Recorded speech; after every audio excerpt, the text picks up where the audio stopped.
Hey. He's a little bayliner, huh? That's him over there, yeah.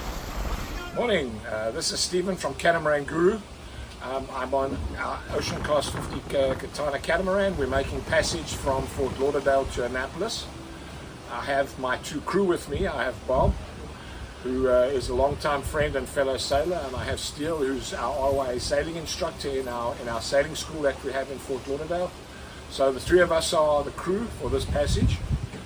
And boy, have I got a story for you. Last night at 10 o'clock, I was just getting ready to come off watch, and I heard a screaming for help. I got such a shock because I thought, wow, you know, I was shot downstairs and I located my two crew, Bob and Steele. They were both on board, so I said, okay, well, it's not a man overboard situation. As I came up, I looked behind us, and we'd narrowly missed a boat, probably about a 30-foot power boat.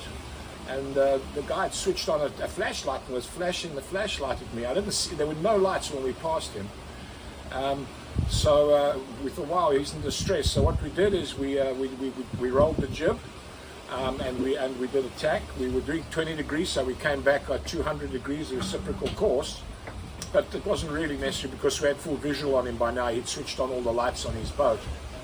We're a little bit concerned because this is a power boat adrift in the Gulf Stream, and no VHF, you know, so everything wasn't exactly as it should be. So we're a little bit cautious. We called the Coast Guard, told them of our observations and concerns, and we sailed, you know, relatively close, but keeping a decent distance, and hailed the guy. And there was one guy on board. He said there was one person on board. He was out of Palm Beach and had been adrift for days.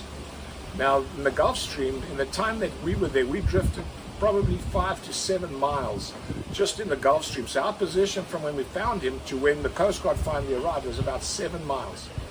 Anyway, spoke to the Coast Guard. The Coast Guard said they would dispatch a cutter right away and asked us to stay on station so that because we had full communication, and that way we wouldn't lose him. So we said, sure, you know, we stayed on station and just tacked up and down around him until the Coast Guard arrived. When the Coast Guard arrived, they came to us first and asked us for all the information, what we'd found out, etc. And then once they'd figured that all out, then they approached him and commenced the rescue. At that stage, we asked to be released, and the Coast Guard then told us we were released and could continue on. So the takeaway from all of this is the following. The first one is when, you know, we're at sea and we all have to take care of each other, and when there is a vessel or mariners in distress, it's your duty to make sure that you stay and help them. Never leave them alone. Always help as much as you can. It could be you one day. You know, we knew we would be delayed on our on our way because we knew that this was going to be a long-term rescue. But we stayed with the guy. We coordinated it with the Coast Guard and got the situation solved. You know, we might have lost a couple of hours of distance, but that guy could have lost his life. So we felt pretty good about the fact that we were able to help a fellow mariner and get them rescued. The second takeaway is that we were really, I want to give the Coast Guard a shout out. They were really, really professional. What an unbelievable professional outfit. I can tell you, from the time we called them to report it and the findings, their communication was absolutely fantastic. They dispatched a cutter. They kept updating us on the ETA. They kept checking in with us. They kept taking positions so that they could plot the drift. When the boat arrived, it was a sexy cutter. I wish I could have one of those. Huge engines, really a powerful boat. They came alongside us, you know, and just got all the information from us before approaching the other boat. Maybe they had the same concerns as us. But we gave them all the information we had. And then after they'd spoken to us, they went across and commenced with the rescue.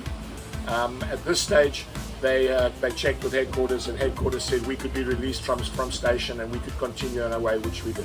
But I can tell you, I feel really good. You know, you've really got to respect and support our Coast Guard. These guys were so professional. I feel great sailing in US waters, knowing that there's a professional outfit like the Coast Guard out there if we ever get into trouble. So I just wanted to mention that because I don't know if people give the Coast Guard the credit they do. Anyway, we'll give you more stories as we go. Hopefully none as dramatic as this. But anyway, all's well that ends well. I'm sure the guys well, and the Coast Guard did their job, and so everyone feels good, and someone was saved. Always help mariners or people in distress.